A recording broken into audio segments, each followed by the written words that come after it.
আপনারা দেখতেছেন যে আমরা এখানে একটা জায়গায় আসছি, দেখতে পাচ্ছেন রাত্রিবেলা। এই যে আমাদের সাথে ফারুক আছে, এই যে আমাদের সাথে আছে শিশির। তো আমরা এখানে আসছি মূলত একটা ঘটনা ঘটছে। ঘটনাটা হচ্ছে এই যে ফারুক দেখতেছেন,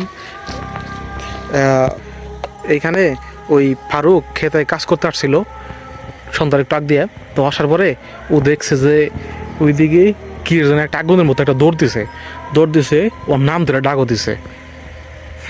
পরে এই জন্য আমরা এখানে আসছি।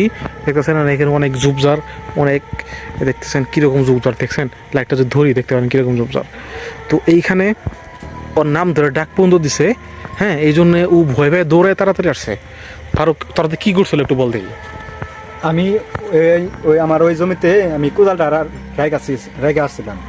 পরে হঠাৎ করে যে দেখি যে ওই পাশে, যে ঠিক ওই পাশে একটা আগুন জ্বলতেছে, আগুনে ধা করে জ্বলতেছে, আবার আমার ডাক হয়ে যাচ্ছে। পরে আমি তাড়াতাড়ি ওই দিকে আসে যে তোমার ঘরে নিয়ে এলাম। দেখছেন তাহলে ওর সাথে কি ঘটনাটা ঘটছে। আমার হাত পা এখনো কাঁপতাছে, আসলে আমি বুঝলাম না কাহিনী কি, এই জন্য আইসি এখানে যে কি ঘটে বা আমাদের সাথে কি ঘটে এই সব কিছু আপনাদেরকে দেখানোর জন্য এখানে আসছি।